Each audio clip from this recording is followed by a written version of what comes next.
As a matter of fact, people will say to us sometimes, well, why are you on TikTok? It's so evil. And we're like, no, you were supposed to take the gospel and go everywhere with it. Just go out into the world with it. The number one way people develop their values is through story. So we have the most powerful infrastructure for storytelling and value development that has ever existed, and it is owned completely by people who hate us and hate our values and hate our way of life and have been chipping away at our culture for decades. We cannot afford to not be making good media. You can be a part of this.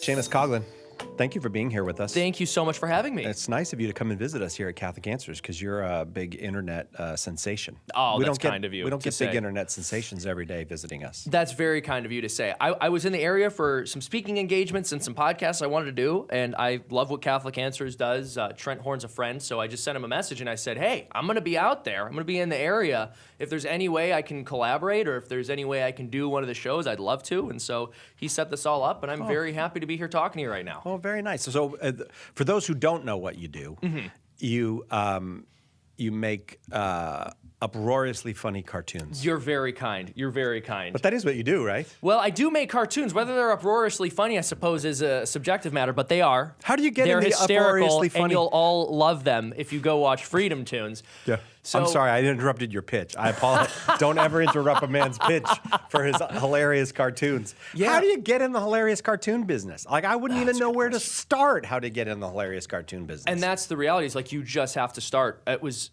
11 years ago when I started FreedomToons. I was 19 years old, and I knew I wanted to work in animation. I'd been teaching myself to animate since I was about 12 years old.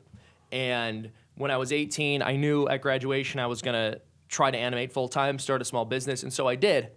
And I was working freelance gigs and going more or less the typical route, attending community college while living with my parents.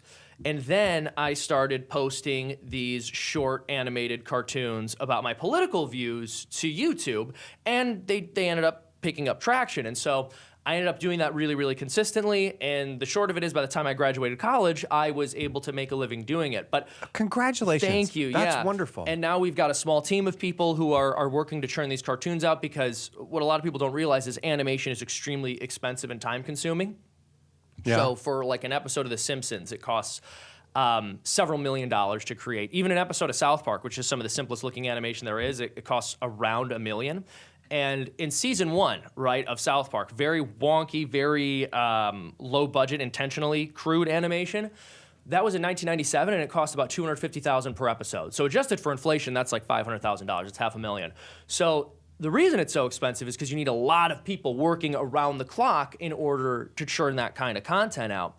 And so we are one of the only YouTube channels that does animation on a weekly basis. Like, not just one of the only political channels or one of the only channels run by a Catholic. We are one of the only channels doing animation on a weekly, sometimes twice weekly basis. It's very hard to navigate that and leverage it, but with a really dedicated team and clever budgeting and pipelining, we've been able to get it to the point where we can keep churning these videos out, which is important because you can't win the culture war without making culture. That's okay. This is why I'm so delighted to have you on and talk about that, because like, it's endless. If you just say you had HBO and Netflix and Prime and all the major things, and you throw in the TV networks and what you get on cable and all that, endless stuff that is appealing to people's lowest and basest desires, yes, or just intentionally ideological, and often ideological in a stupid way, promoting things that are not good for people, that are just anti-human, anti-God. So, I look at that and I go, like, what are we going to do about it? Like this, it's endless. So here comes you, and you're doing a cartoon a week, and you can pull off a cartoon a week. So tell me how you feel like that fits into the broader culture of what's being produced. Oh, yeah, absolutely. So this is actually a big part of what the next step is for us and what I came here to promote. As you mentioned, right now, in 2025, we have the most robust infrastructure that has ever existed for storytelling, with television, with internet, with streaming, with film. We are able to create these visceral, emotional experiences for people on screen. And the number one way people develop their values is through story. So we have the most powerful infrastructure for storytelling and value development that has ever existed, and it is owned completely by people who hate us and hate our values and hate our way of life and have been chipping away at our culture for decades. Now, I've been making these cartoons for 11 years. We have over 700 animated videos, and on our channel, we've got over 1 million subscribers, over 290 million views with $0 spent on marketing because people are hungry for content that isn't created by people who have contempt for them. And right now what we're doing is we're branching out into creating a full television-length animated show. It's called Twisted Plots, and it's an animated anthology series. We've already created the pilot episode. Wow. And if people want to see that, they can go to twistedplots.com, and they can support the show. I've got the team, I've got the track record, I've got the experience.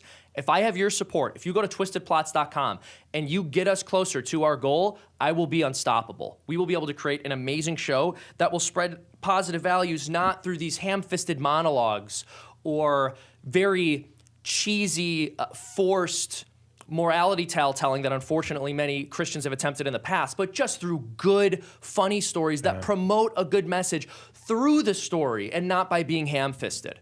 Yeah, you remind.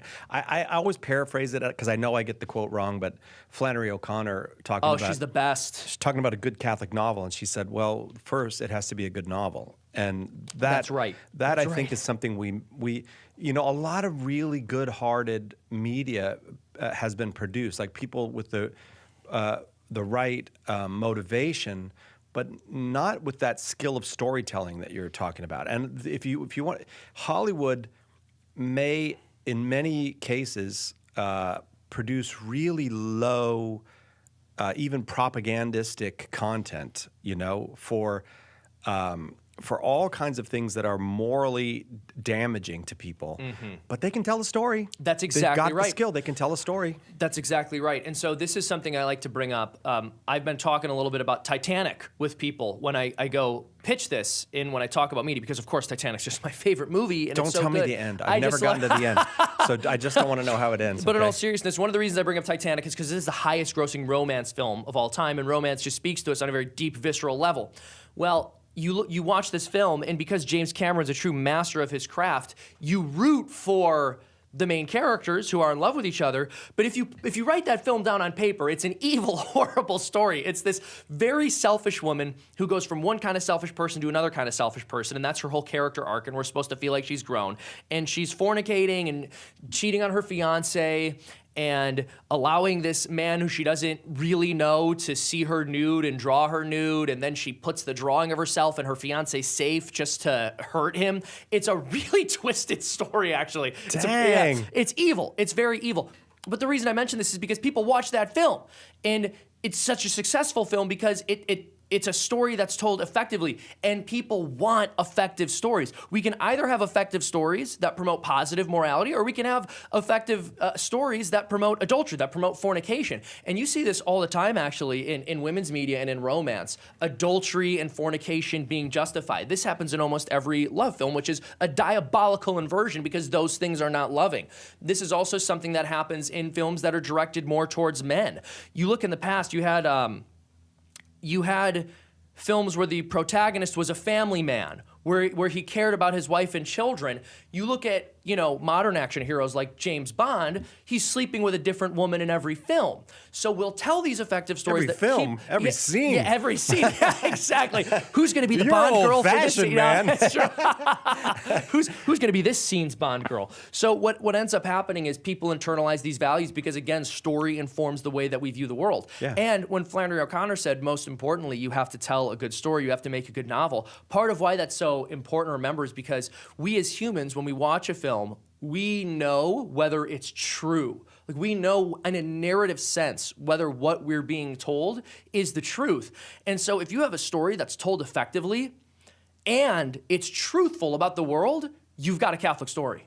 It's one. Listening to you, I think a lot of the Hollywood people would say, well, they're making content for adults, but what they're really doing is making adolescent content that appeals to adults. So when someone says, like a man and woman should be faithful to one another. That's actually how adults live. Yes. That's the adult way to live. A man and a woman faithful to one another. The rest of it is all adolescent fantasy, but they have somehow convinced us that we're childish for wanting to be adults and for wanting. And so, like, if you go back and, like, one of the great stories in history is the Odyssey. And at the heart of that is this marriage between Odysseus and his wife. Yes. And his return to her is the story of what makes a man. And, yes, thank you. So this is not childish. This is one of the greatest, most adult, important stories ever told.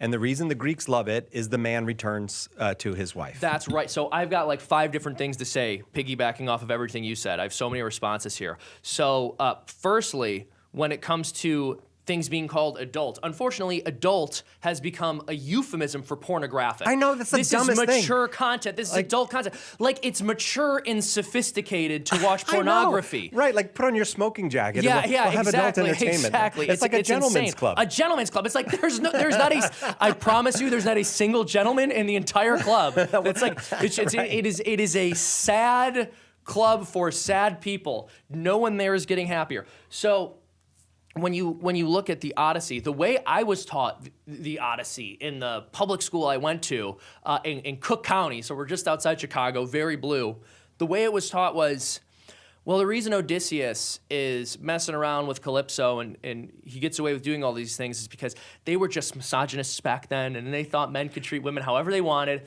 And I go home and talk to my dad about this. And my dad, he was a public school teacher, and he went to Catholic school back in like the 50s and 60s. And he said, no, that's not the message of the Odyssey. What happens in the Odyssey is, like, he comes back home and his civilization is falling apart and his son is kind of feminine. And the whole moral of the story is, if you don't take care of your kids, you're a piece of trash. That's essentially what my dad said. Those are my father's words. That's a good reading. But I'm like, that is, in my mind, the proper reading, whereas what we were told in school was, well, the Greeks just weren't sophisticated enough to know that it was bad for a man to cheat on his wife on an island for 7 years. And the whole point is, it was based in red pilled for Odysseus to do that. And they were so happy to see it, like Odysseus was some red pill influencer, when the whole point of the story is, like you said, he's supposed to get back to his wife. He's supposed to restore his civilization. Otherwise, it's a terrible story. Exactly. Like, the whole point of the story is he has to come back to his wife. That's what makes a civilization, and that's why it is civilization creating art. Well, do you think that story would last for thousands of years if it was just Odysseus bragging about a crazy weekend where he was, getting together with a lot of different women? Of course not. Like, there's a good moral core at the heart of that story,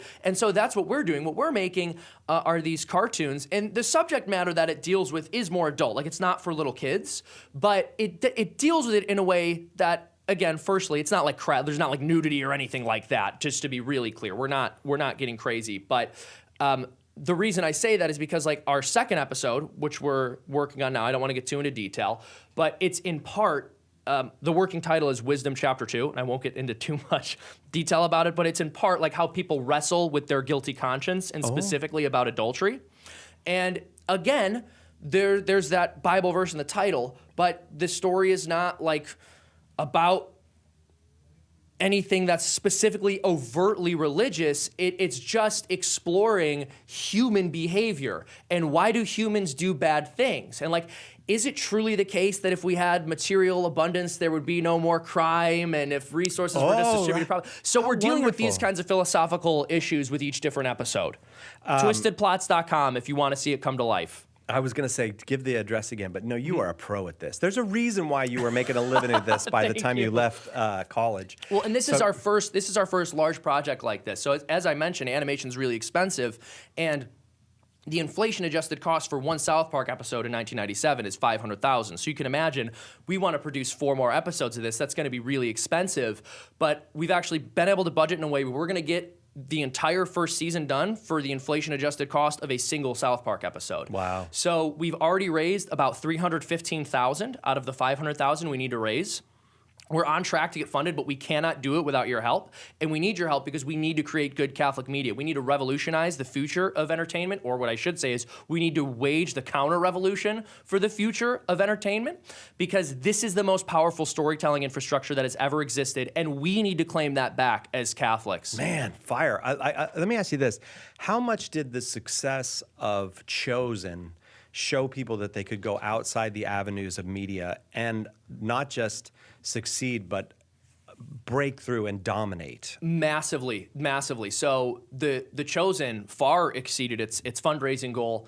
And one of the best compliments that I got when we first launched our campaign is someone said, like, I also donated to the Chosen, and this is the same feeling that I had.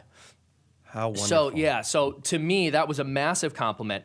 Part of what every dollar that's donated to a show like The Chosen or to Twisted Plots says is, we want our content to be grassroots. We want it to be produced by people who are actually in touch with what we want to see and what good storytelling is, and not some corporate hotshot executive who's going to make determinations about what I am and am not allowed to think or say. Yeah. And so we've had 6,000 people at this point send money into us, essentially saying, we do not like the entertainment that we're currently being given. We do want good, entertaining, wholesome stories. We do want it to be grassroots, and we trust you to make it. And so it's very humbling, and it's an honor. And as mentioned, I've got a lot of experience creating animation on budgets that other people have not been able to create animation on.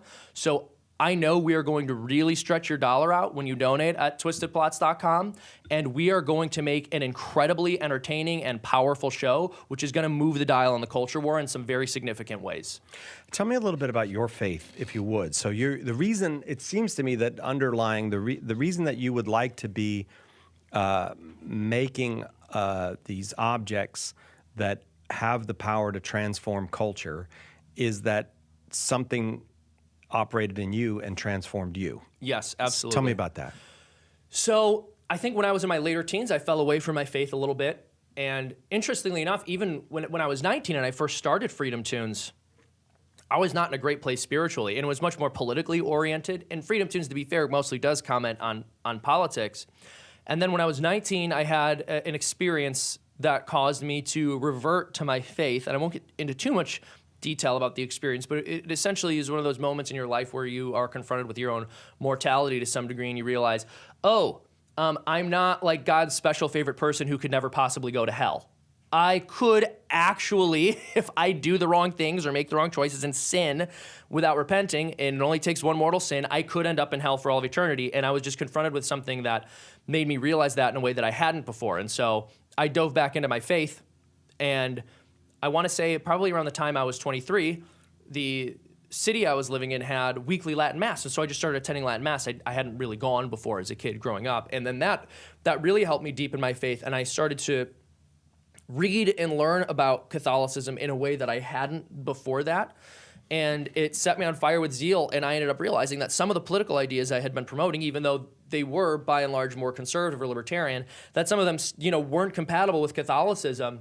And I needed to push away from this more maybe milquetoast or popular variety of conservatism that doesn't want to critique sexual sin, that wants to say let every adult do whatever they want, that maybe doesn't talk enough about some of the importance of certain locally provided social safety nets. And I needed to form my values around a political thought that was more robustly Catholic.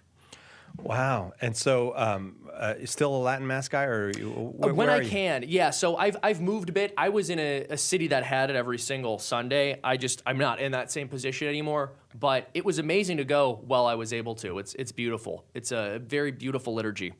So what would you ultimately like to see? I mean, you have this fire in you and this intelligence that suggests to me that this could grow and God willing, it will grow. But would you like to see your work as part of a community of artists who are using their skills not just for the base of let's get something out there that gets a lot of clicks, but let's make things that help people be human beings? Amen to that. That's very, very important. So again, we have over 290 million views on the FreedomToons channel alone without any money spent on marketing. So I understand how to get clicks, and I understand the importance of that, but it can't be all about that. And that's a huge part of why I wanted to crowdfund twisted plots. It's because I don't want to be held accountable to any particular set of executives, but I also don't want to be in a position where we need to maximize clicks in a certain way, which would create an incentive for us to not tell the best possible story, but to instead be trendy. So that's a huge part. So every dollar you give at twistedplots.com, that helps us with that goal of being able to make this natural and organic and grassroots. And then on top of that, you asked about some of my future ambitions here, and I appreciate the compliments. What we're hoping to do is use Twisted Plots as a massive value-shaping storytelling opportunity to persuade people and help them adopt values that are more true, good, and beautiful, and also have that as a springboard to launch into more large projects. This is going to be our first foray into longer-form content. So I've got screenplays written for films. I've got treatments together for other animated shows that we would like to create, some live-action shows. So this is going to be the first show of many. This is going to be the first show of many if we're able to launch and if it's successful. Praise and God. I firmly believe that it will be. If I want to be a filmmaker and go to Hollywood and be a filmmaker, I can go to USC Film School, or I can there's a kind of pipeline of preparing people for to keep churning out what's been churned out since the 1920s in Hollywood.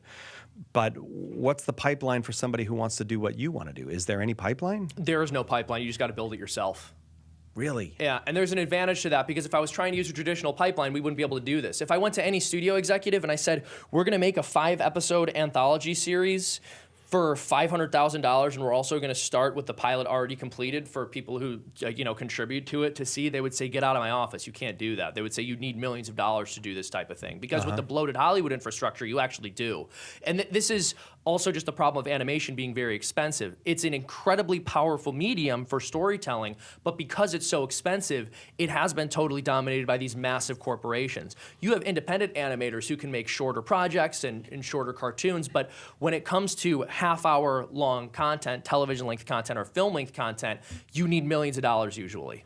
But so the fact that we went out there, I spent the last 11 years very painstakingly building up this huge distribution infrastructure and fan base, and there have been a lot of very late nights from myself and everyone on the team basically to build the channel up to where it is, and that's what has allowed us to tap into such a massive audience. No one in Hollywood was ever going to give a conservative traditional Catholic this kind of a platform while they were being as openly, conservative and Catholic as I am. It's not to say that there aren't any Catholics in Hollywood. It's just to say usually they have to be pretty quiet about it until they get to a certain point.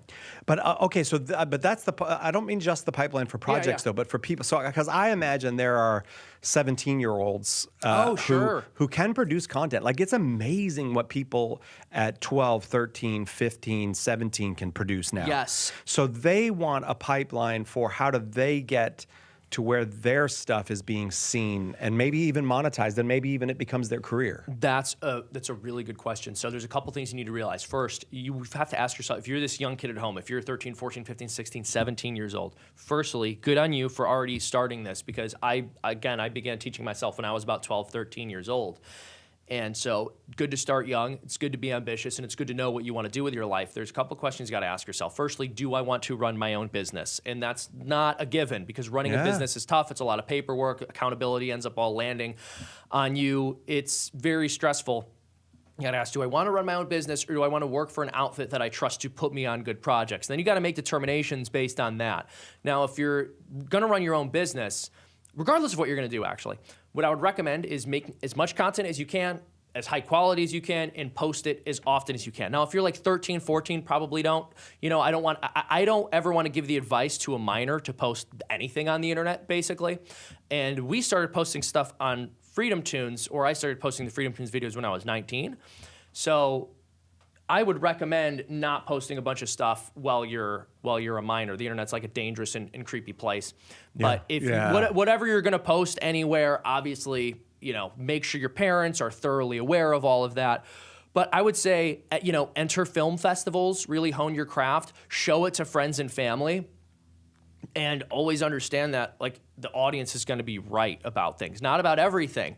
They might have difficulty seeing your vision, but what an audience is going to let you know is, did that make sense? This is a huge thing that's hard for storytellers to figure out when they first start, especially if you're doing animation or you're doing film, is something will make perfect sense to you, and then you'll film it and you'll edit it and you'll show it to someone else, and they'll be like, I have no idea what's going on here. Yeah, I have no idea what's going on here. And the only way you get better at that is with audience feedback.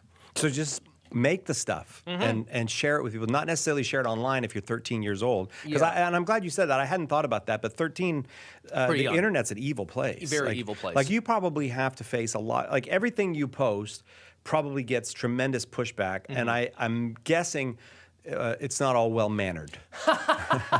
No, there's some crazy people out there. Really? Man. And so part of what's really cool actually is, because I churn out so much content so often, and we are doing a video once a week or sometimes twice a week, and we have over 700 videos, probably even more than that at this point. It's unlikely for us at this point for like a specific video to catch that much flack. I think at first people on the left, what is this? This is horrible, but they're just kind of used to us. They see our videos and they don't pay that much attention to them. So we get a tremendous amount of positive feedback. And our videos are all of our videos are like 99% upvoted, pretty much. But listen, yeah, I do get crazy messages from left-wing people as well. So there is just going to be pushback. There are evil, hateful people out there. But and if you're 13, man, don't subject yourself to that. Yeah, God help you. certainly not. Those are, you have to treat that as an unreal world. It's got nothing to do with you or your talent or whatnot. And you also don't know, especially at that age, it's difficult for you to know how to like cover your tracks in certain ways. You'd be surprised what information people are able to use on the internet to track you down. The Shia LaBeouf was located by 4chan over a matter of hours because they saw the way a plane was flying behind him in the background of a video he filmed and posted. So you got to be yes, they figured out the flight route. They were able to figure out from the light what time of day it was, and based on the plane's angle, what flight route it was on, and from there it was done. That's why I stopped posting videos on my private jet. No, yeah, exactly. It's really important. And listen, kids, if you're posting videos of yourself on your private jet, don't do it. Everyone at Catholic Answers is a private jet. We're right. We got an airport right over there. We're on a private jet right now. I said I'm not going to do this interview unless we're flying. Catholic Answers Superjet we're flying on right now. What are the? Maybe this is changing, and maybe this is maybe it doesn't even matter because it's constantly changing. But the intermediaries that you have to go through to get to the public, is it YouTube? Is it TikTok? Is it Facebook? Is it MySpace? Is it Alta Vista? Who are you going through? So we're primarily on YouTube. I mentioned we have 1 million subscribers. That's just YouTube. We've got other platforms that have pretty large numbers of people subscribe there as well, and we get good views there, but I don't even really count those. YouTube is our main bread and butter. We post on Twitter now as well. But when I first started doing this, YouTube was basically the only game in town for video sharing, and so that's where we started doing it. That's where we built our audience up. My understanding is that more and more young people are on TikTok. Our videos get millions of views on TikTok as well, just not for us. Like, people steal them and freeboot them to their TikTok and get a bunch of views and get a bunch of money. We're actually we're actually a charity that sustains TikTokers who can't come up with their own videos, apparently, and they'll just take our stuff. There's no law against that or rule against that. There is. It just doesn't. Couldn't you call really TikTok get up and go, look, I need to speak with Mr. Tick? Yeah, Mr. Talk. No, his last name is Talk. He's Mr. Talk. Yeah. Okay, but like that seems so wrong. I guess that's just the world we live in. It's the Wild West out there, isn't it? Dude, no, it's true. And it happens all the time. But TikTok, I don't think they're really going to do anything about it. But people are just stealing. All the time, dude. I've had people steal stuff, cut our ending bumper out where we're promoting our page, and like cover our watermark with their logo. It happens all the time. It's all the time. Well, you seem very nonchalant I know, about listen, it stinks, people stealing from you. No, I mean, I do what I can to mitigate it, but at some point there's only so much you can do, and one of the number one rules is like you can't get mad on the internet.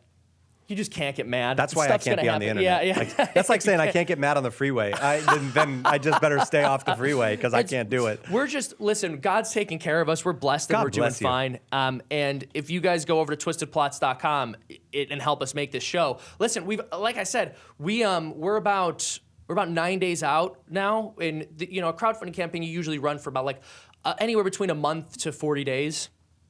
And so we're 9 days out from the finish, and we already have 315,000. So we're on track to finish up, but we need help from you guys in order to get to that finish line. So go to twistedplots.com. Once we make that, again, this is crowdfunding, so people freebooting that and stealing it, it's not something I'm allowing them to do, but it's not going to hurt us in the same way as it does with FreedomToons, because we're doing like a whole, full-length show, and, you guys are the ones helping us to fund it, which I massively appreciate it, and which is going to allow us to make the best product without having to get bogged down by too many of the externals.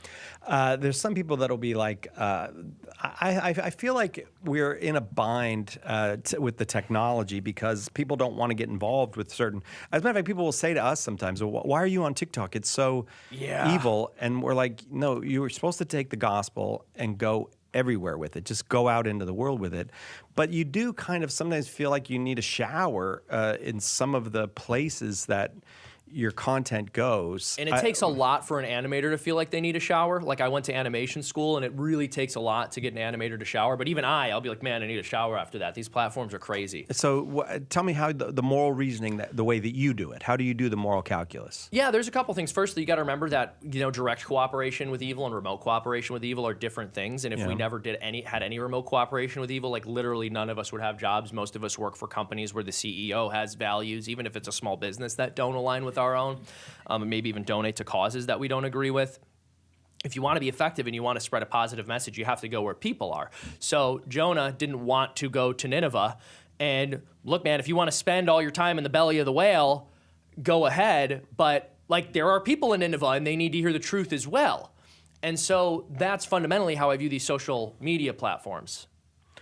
You just, right. Get out of the belly of the whale. That's a very good one. I saw that I know that story from VeggieTales. Yeah, that's right. Yes, that Phil Vischer made that one. No, is that? I shouldn't joke, but that's such a fun story too, because this is one thing I obviously stories what informs our values. Jesus uses parables. We learn about the world through Bible stories, and obviously there's sermons as well. Those are also important, but it's important to remember that the Bible is a very holy book and needs to be taken very seriously, but there's parts of it that are funny, not in the sense that, I know when people say that, red flags go up because we live in a modern culture that likes to mock the Bible, but not in a mocking sense, not laughing at, but laughing with, where there's certain things the Bible will point out that just are really funny. The fact that Jonah is angry that the Ninevites convert and God doesn't smite them is so funny to me, because that's also very relatable. We're like, come on, they converted? Like, so we're not getting any smiting. I came all the way out here, we're not getting any smiting? All right. I think that's hilarious. There's also great stuff. I was talking about this the other day at a talk I was giving. There's really great stuff in Tobit. Really great stuff. The visual of the visual of the bride's father digging a grave while the daughter's getting married is so hysterical. I don't remember that, but I got to go look up. I told you that, but. Yeah, that's the angel that's sneaky, the sneaky angel. The thing that's really great about it is when his son is gone for a couple days, or he's gone a little longer because he's got held up on his journey. Tobit's wife is like, my son is dead, my son is dead, my son is dead, which is such a funny mom thing. Thousands of years ago, they were the same way. Right. And then similarly, dads were the same way. He goes, no, he's fine. Like, he was probably just hung up. And she says, stop deceiving me. My son is dead. It's so great. But there are just these threads of the human condition. Sure, yes. And I think in order to tell an effective story, you have to touch on those. That's why there's certain films that just are timeless. If all you're doing are these pop culture references, then your content ends up being very disposable. And there's a time and place for that. With FreedomToons, some of the videos we make are what I call evergreen videos. These are videos I think people will be able to enjoy quite a while down the line. Some of them are current events-based videos. We're like making a joke about something Trump just said or something the left just did. And those videos, they bring new eyes in, but they're not the ones people would really watch months or years from now. What we're building with Twisted Plots is something that I firmly believe is going to stand the test of time, because we are tapping into that fundamental human experience. And we are telling stories based on the way that humans always have been. And even though I am Catholic, part of what's so good about Catholicism is that we believe in truth. The truth is a person. That person is Jesus Christ. The truth is not just abstraction. It's not just a set of principles. It is an actual person. And the more you come to terms with that and recognize that recognition of truth is recognition of Christ, you will find that by not having an agenda and by just telling a story honestly and tapping into that human condition and what is relatable to people, you are spreading a positive, truthful, even Catholic message. Do you foresee something like now? I know this is not what you're going to do, but I have the feeling. TwistedPlots.com, by the way. We're going to just have to make a cut of all the times you said TwistedPlots.com on here, but to keep doing it, I don't mind. That's you should do that. Yeah, but, sorry for interrupting. But like Netflix, I don't really watch Netflix, but you get these. Korean shows where people's heads blow up and all that, and they'll go around the world getting this content, which is of a certain ethos, and you may say that, well, there's a great variety, but it all fits within a certain limit. Here's the limit here, here's the limit on this end. Can you foresee a world where content like the content that you're making is no longer just outside? That where you can be in with all the Korean demon shows and do you see what I'm saying? Or will you always be alternate media? That's a phenomenal question. I think ideally we're going to get to a point where alternative media is the dominant media. In fact, I call the old stuff legacy media because I'm not sure how interested people are in it. How interested people are in it at this point. Sorry, I got tongue-tied for a moment. Yeah. So when you look at Netflix, here's a very disturbing bit of information about Netflix. They tell the people who are I hope you're sitting when you hear this because this is nuts. But they tell, if you care at all about art or cinema, this is crazy. They tell the people writing their movies and shows, write it in a way so that someone who's scrolling on their phone or in another room just listening to their television can still understand what's going on. In other words, make this a radio play. And not just a radio play for someone whose IQ has been nerfed by about 20 points because they're on their phone. Wow. And yes, and so much, I'm not saying this is true of everything on Netflix, but so much of it is just garbage because it's not produced for a true cinematic experience. They don't care about the visuals, right? Everyone on my team, we've been doing this for so long, and we've got people from all sorts of different walks of life, people who never had an animation job before they worked for us. We've got people who used to work on Disney projects. And they're all extremely excited for Twisted Plots and to work on a longer project. And we're very invested in making sure it looks really good and it is an entire experience for you as a viewer and not just background noise that you'll be listening to while you scroll on your phone, which is unfortunately what these streaming services are opting to produce. So aside from the stuff that they're making not being virtuous and promoting negative values, it's also just declining in quality in ways that independent media created by people who actually care won't. Yeah. And so I think we are going to become the mainstream. And if we don't, I think the situation's bad, not because I think Netflix and these companies will necessarily stay in charge. I think they'll always have a massive market share.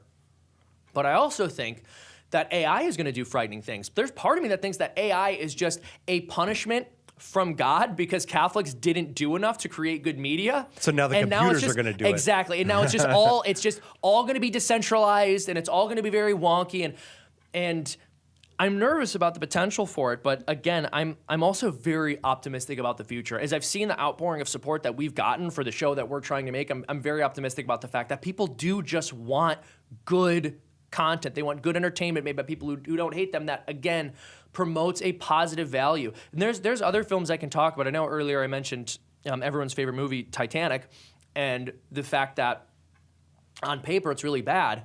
There are other films that are universally beloved, and when you scratch beneath the surface, you find that even though this is a secular film made by people who are not Christian or at the very least didn't have interest in promoting Christianity, that there are solid Christian ideas in this story. And this touches on what I was saying earlier, which is that if you're just telling the truth, if you're just telling a story that speaks to the human heart and spirit in a certain way, you end up with a Christian story. One really great example of this is Shawshank Redemption. I'm not sure if you've ever seen this film. I have, yeah. And for anyone at home, spoiler alert, right? It's a 30-something-year-old film, but I recommend it. I think it's a beautiful film. And again, spoilers. But you look at the subject matter of this film, and Stephen King, who created the original novella, not like a conservative Christian guy, all right? Really? Yeah, believe it or not. I'm not sure if you've seen him on Twitter. And then Frank Darabont also was not creating this film to spread any kind of Christian message. He's just an unbelievably talented director and made one of the best movies of all time. But you look at this film and it's uncanny. You have the story of an innocent man who's condemned for crimes committed by others, and he enters into the realm of the guilty, and he's very mysterious to everyone there, and they're all trying to size him up and figure out who this guy is, including the people who are in charge. They're also very fascinated by him. Who is this guy? And so as you're watching the film, initially, it seems as if maybe this is just kind of a story about social justice because he builds a library for the prisoners and he tries to make life a bit better for them. And then what you end up finding through the course of the film is that the true work that he's doing is the unseen stuff, some of the unseen stuff, when you find out that he slowly tunneled his way out of prison throughout the course of the film, and he like really does squeeze through the narrow gate in the most literal sense to get out of this prison.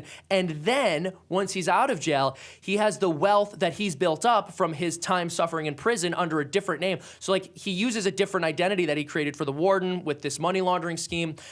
He enters through this narrow gate, and then he like literally becomes a new man and has all of the treasure that he built up through his suffering. And who does he end up saving? There's only one person who gets out of jail with him at the end, and that's Red. And Red is the quote-unquote only guilty man in Shawshank. At the beginning of the film, there's this joke where everyone in the prison is innocent. I didn't do anything. My lawyer messed the case up. I'm an innocent person. And Red says, nope, I'm the only guilty man in Shawshank.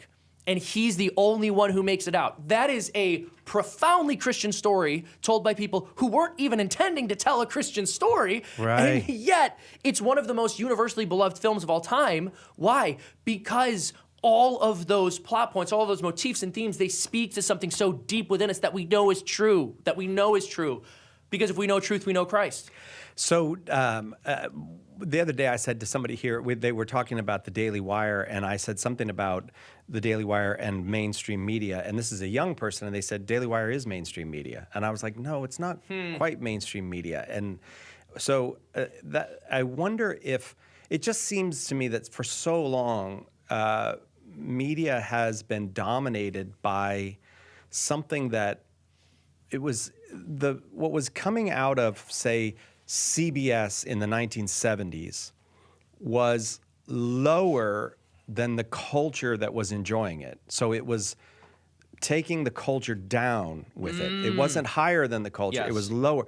So it always seems to me that what came on television was, and then you watch these like, on CNN, they'll do CNN the 70s, and they'll do the television, how groundbreaking the television of the 70s was and all this. And they're celebrating this stuff that actually was just dragging people lower and lower and lower in their standards. It was getting dumber and dumber as it went, and less morally considered as it went. Is it just the case that popular culture has to be a moral drag, or can popular culture ever be a moral kind of sail that gets you going, you know? It can be a moral sell. I You just think want to, so? yeah, absolutely. So here's what I want to comment on. Firstly, you mentioned this show made about the 70s. I remember when I was in college, my buddies and I were sitting around the TV, and one of those was on. It was about the 70s or 80s, but I think it's those PBS documentaries where they talk about how groundbreaking the media was in this decade. Yeah. And neither of my friends were that interested in politics or media analysis, but we were just cracking up because like every other scene was some pundit going, this moment was so important. I This know. was so important. I know. It was so important. This thing we did on television was so important. Yeah, It right. was such an important moment. And it's funny to like laugh at people for just patting themselves in the back because that's all it is the media talking about how awesome the media is. Yeah. But where they're actually correct is it was important. It was bad, but it was important. It did drag our culture down. It's important that that happened. That wasn't some small thing. And so on the one hand, when they were pushing for the moral degradation that they've pushed for, when the Christian right called that out, said that that was unacceptable, and accurately predicted what would flow from it, what did they say? It's just television. It's just a little moment on a show. It's not a big deal. Why are you and now what do they say? It was so important. It was so important that happened. Excellent point, Seamus. I never thought. Yeah, you can't, it's a matter of constantly having it both ways. And the truth is, when they say art is important, they are right. Yes. Art is important. It makes culture. It's one of the things that determines the energies that the culture will follow, or That's right. which way. This is like the river that culture floats on, is art in many ways, and that's music. Okay, so you could talk about the groundbreaking music of the 1970s. Yeah, there's a reason why things got worse after all that groundbreaking music, because it was morally destructive. I Now, that's not to completely agree. say that some of it is not. Like, you can find things in there that are, like you said, like the Shawshank Redemption. Yes. There's rock and roll music that's like that. There's rap music that's like, there's country music that's like, but the general thing is a drag that keeps pulling culture downward. And I'm not as sanguine as you are that pop culture can be a sail. Well, not pop culture as it currently exists. Okay. But I think pop culture, as created by people who are trying to tell a genuinely true human story, can be good and can lift the culture up. So right now, unfortunately, our media is just not made by people, at least mass media, legacy media, Right. is not made by people who have positive values. I mentioned Titanic earlier, and I just keep talking about it, because I love that movie so much. But no, the reason I keep bringing it up is because it's a good example of somebody's values just kind of helplessly coming out through the story that they tell. I don't think these movies or TV shows were made by people who are sitting there and going, how can I destroy the culture? No, of course not. I No. think that they were just telling the story from their heart, and unfortunately, like, their heart is one that believes that those things are good. Right. And so we just have to have people in control of the media infrastructure. We need to, in the same way that everyone in control of the media right now has really bad values. We just need people to create really, really good art with good values. And people are going to gravitate towards what is better, what is more entertaining. People are not going to gravitate always towards what's morally better, but if you make a more entertaining and compelling product, people will watch it. And that's why we need to make really entertaining and compelling stuff that has a good value in it. It's not enough to just make stuff that has good values. You have to make stuff that has good values and is really entertaining. So are you advocating being moralistic in art? Well, it depends on what you mean by moralistic, because everything has a moral quality to it, whether you intend for it to or not. I don't think that your animated film or show should be a lecture. That's really important to me. That's really important with what we're doing with Twisted Plots. Even when we were working on the pilot, I sent the script around to my team, my animation team, because this is another cool thing about Twisted Plots is there isn't much space between writing and animation. For a lot of shows, you have the writers over here and you have the animation studio here, and it's outsourced. Well, with what we do, because I am an animator and because I run the animation studio, I give things to my team. They can come up with visual gags. We can really enhance the quality of the show with the close relationship between writing and animation, which other shows don't have. But so I send the pilot to Caleb before we made it, before he began working on it. And what he said was, he's like, I really liked it. And he suggested some jokes. But he said, this one scene here, this one monologue at the end, it made me feel like if I were listening to that as an outsider, I would feel like I was being preached at, and it would trigger the thing in the audience's brain that goes, I don't like this. This was an after-school special. I enjoyed it 99% of the way there, and then at the end it became an after-school special. And I went, fair enough. And so I trimmed and refined and changed it and pulled all those things out so that it could still tell a good story that still, by the way, has a very clear moral message, but which isn't preaching at the audience in a way that makes them feel condescended to, or which is just frankly like boring and obnoxious. Yeah.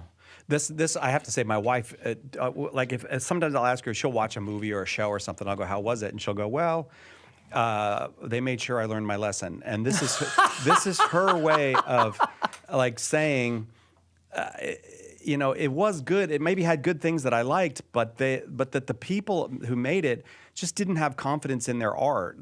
What they thought was, I've got to put it into words that at some point say what the point of all of this is, or I failed. And the truth is, it's when you do that you fail. Like you shouldn't come out of a great play going, man, that speech really summed it all up for me. That's right. Like, you should come out of a play going, wow, there's a lot of challenging things in that. And that's why the discussion after the play is important. Yeah, You know, like, exactly. Like, what did I take away from this? So Aaron Sorkin is Aaron Sorkin for a reason. oh my gosh. and Talk about everything- teaching lessons. Yeah, exactly. It never stops preaching at you. It's all his stuff that, you know, they walk and they talk, and one character owns the conservative character, the liberal always wins. But I'll just be honest, he's talented. He's a talented guy. He's good at writing satisfying dialogue. But that's also why I say only Aaron Sorkin's Aaron Sorkin. He can write things that feel very cathartic to hear if you're of a certain political persuasion, or even if you're apolitical and you don't have any particular perspective. If you're a conservative, you're sitting there like, that's nonsense, but it sounded cool. And so certain writers can make something that is really preachy sound good. Oh, that's a good point. Again, like, it gets old fast. I think, respectfully, to Aaron Sorkin's talent, it still gets old. But yeah, most people can't pull it off at all. Most people try to write some, you know, preachy monologue or preachy dialogue, and it doesn't even get off the ground. I think it's okay to have characters express their values in one way or another.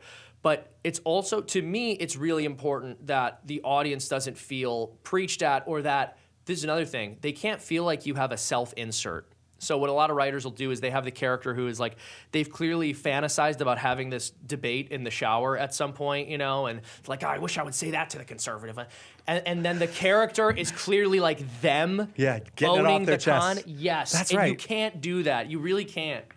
Well, you can if you're Aaron Sorkin. You can make millions can and if you're millions Aaron doing Sorkin, it. 'cause listen, he's very talented. The problem with his art, though, is that everyone who doesn't agree with him politically is constantly rolling their eyes. So it's not real art. Yeah, exactly. I Because agree. it can't reach the person who disagrees with you. It doesn't have the power right. to do. Although I will say, at his best, I'm sure he does. He overcomes that, which is that's a habitual flaw that he has. But I don't want to suggest that he always is ruled by his habitual flaws. He has created some beautiful dialogue, some beautiful things. I don't want. So that moment where you go, oh, I'm getting my lesson now. You know, like, here's like, eat your peas. That's Yes, what you're. exactly. Well, that's what separates art from an after-school special. Yeah, It ends up feeling like an after-school special, and it's really important to us that what we're making spreads a positive moral value without feeling like an after-school special. And the way you do that is just by telling the story, right?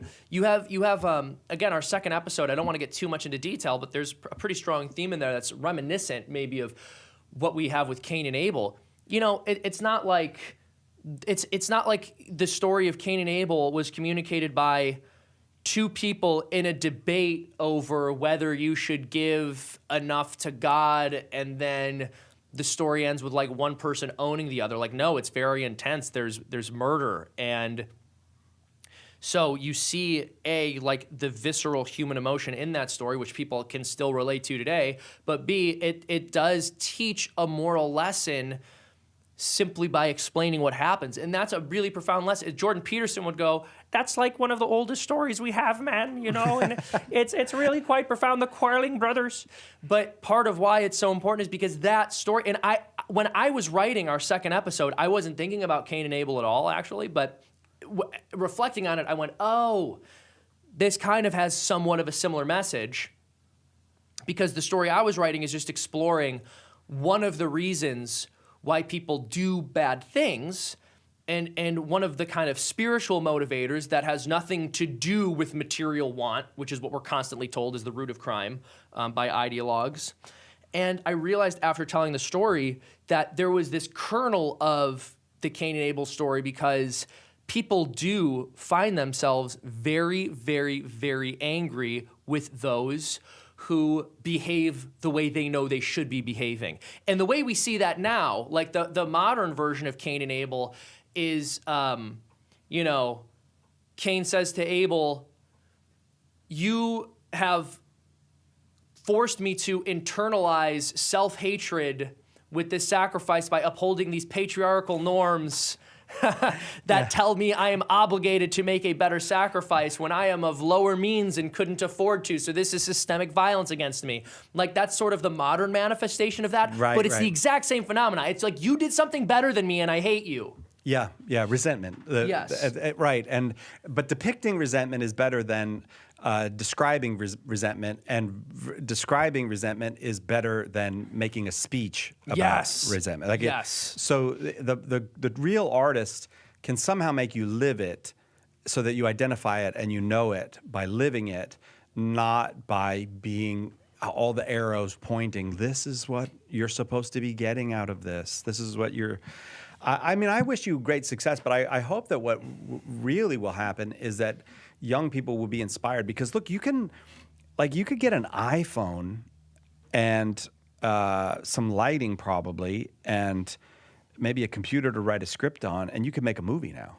Yes, And there's probably geniuses out there who are going to make their iPhone films, and maybe they already are. I don't know, but they're going to be teenagers or people in their 20s, or maybe people who come to it really late in life will be surprised by some 70-year-old who was an accountant her whole life, and all of a sudden she's a brilliant director who made...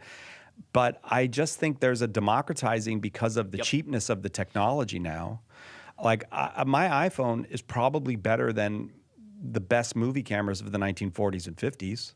So a lot cheaper too. Yeah. So what people need is to do it. And like you said, that's right. Well, go ahead. No. Sorry, I didn't mean to interrupt. No. I want you to run with it wherever you want. Yeah. Well, this is really important because you're right. There is a democratizing that has occurred, and YouTube allowed the infrastructure for a lot of this. The internet allowed the infrastructure for a lot of this. The fact that I'm here today is because I had access to these tools.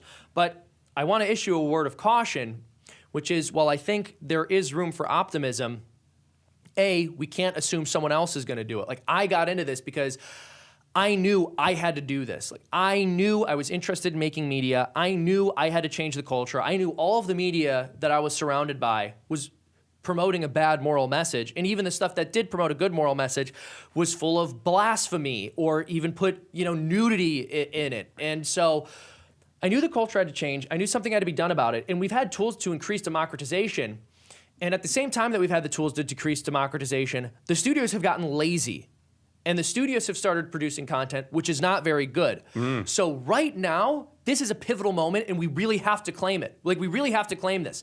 And I say this because even though democratization is happening, we've already seen this. This is what happened with books. And this is a great book. Trent Horn's an awesome guy. But everyone today has the ability to write a novel. Nobody does it. And when people do make novels, publishing companies are still in control of the distribution. So even if we get to the point where AI makes it so that anyone with a computer can make a full-length film, if we don't have the distribution mechanisms, and if we don't have the discipline, and if we don't have the audience built up, it will not do anything for us. And is that what you're doing? You're building That's what I'm building. That's what I'm building. And so go to twistedplots.com, help us to make this show. Once we create this show, it's going to send a very clear signal. It's already sending a very clear signal. Every dollar we've raised at this point has said, we want entertainment that has good moral values in it. We want it to be produced by people who don't hate us and hate our way of life. And from there, when we release it, this sends a message that these independent content creators like us are able to create longer form projects, which helps us to start to be able to produce films and other shows, which is the next logical step after we create Twisted Plots. Twisted Plots is our first foray out into longer form content. It's our first stepping out into the larger media landscape. So we've got a lot of experience creating media. We've got a lot of experience creating animation on a very low budget relative to what other animation is produced for. And we've already got a lot of experience getting eyes on our content. So this is the next logical step. And you can help us take it by supporting at twistedplots.com.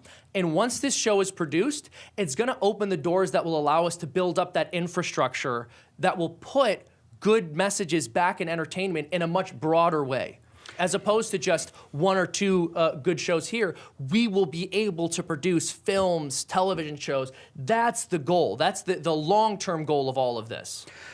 Your energy is amazing, and it gives me the sense that that you really are headed for success, including along with that, the quality of what you have already produced. Oh, thank you. I would point out that you have 2 books in front of you to recommend. He had 2 books in front of him. He chose Trent Horn over the Lord God. But let me explain why. Let me actually explain why. There's a really, really good reason for that. Because this, despite what you may have been told, this book here, before the printing press ever existed, was being circulated, right? Like the printing press made books like this possible. And, you know, listen, Trent's a really smart guy. I believe that Trent would be there with a quill pen if the printing press didn't exist, and he'd be making all his own copies and the books would be everywhere. But my point is that while the printing press and nowadays having a computer and just being able to type things out has opened the door for more people to write more books, and we have gotten more great books because of that, it has not led to the kind of democratization that has resulted in the best-selling nonfiction novels all being made by good Catholics or having good moral values. And so similarly, we cannot count on the democratized infrastructure that is starting to emerge today to do that for Catholic media. We need to be proactive and we need to make it ourselves. And what I'm working on doing is creating media that spreads a positive message. I'm doing this as a Catholic, and this is not media that is only going to be able to be enjoyed by Catholics. I have many, many, many in my audience who are not Catholic. Very many in my audience are not Catholic. And so we've already cultivated this kind of audience because you got to be able to speak to people who don't already agree with you on everything. I feel bad. I don't know if we gave you an opportunity to give out the website. Could you do that before we go? I don't know if you guys mentioned. Yeah. So I'm not sure we got that out. But if you believe in if you believe in what I'm saying, if you believe in this vision, if you think there needs to be more good content, and you understand that it has to be made by people who have experience in this field, that this can't just be some startup run by people who haven't been a part of this sphere, who don't know this landscape. You want grassroots content made by people who know what they're doing and know how to make an entertaining product and are going to deliver for you. Go to twistedplots.com. Help us fund the first season of our show. It's gonna be a hilarious animated anthology show. Each episode covers a completely new topic. Think like Twilight Zone or Black Mirror, but instead of having this kind of edgy Black Mirror-esque nihilism that you see a lot today, underneath it all, the moral of every story is life matters, you matter, morality matters. The things that you've been told are true by your society are not true. You do matter. We do need to strive for truth, beauty, and goodness. That's at the core of this show. That's the core thesis of this show. If you want to help us create this, go to twistedplots.com. We've got just under 2 weeks left to get fully funded. We're getting close. As I mentioned, we've raised, I think, about $315,000 at this point with 6,000 generous donors. So if you guys go over to twistedplots.com, it's not too late for you to become a part of this movement and support it. Pledge $25. You'll get access to our pilot. You'll be able to see for ourselves. We also have different reward tiers that will allow you to give feedback on things. And I really want audience feedback, by the way. I really want to know what you guys think of what we're producing. So go to twistedplots.com, support our show, help us to make this. We cannot afford to not be making good media. You can be a part of this. I've got the team, I've got the experience, and I've got the track record. You give me your support, and I will be unstoppable. all I said was give the website. Twistedplots.com. Seamus Coughlin. God bless you, brother. Thank you so much. Someone goes, is there an apologist here? My husband's having a heart attack and he hasn't converted. And then you go, I'm an apologist. Where's your husband? We're going to just have to make a cut of all the times you said twistedplots.com on here.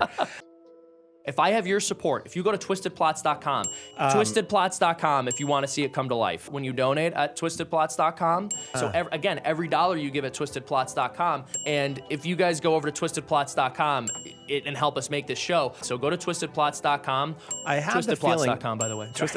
Go to twistedplots.com, and you can help us take it by supporting at twistedplots.com. Go to twistedplots.com. So if you guys go over to twistedplots.com, it's not too late for you to become a part of this movement and support it. So go to twistedplots.com, support our show, help us to make this. We cannot afford to not be making good media. You can be a part of this. I've got the team, I've got the experience, and I've got the track record. You give me your support and I will be unstoppable. All I said was give the website.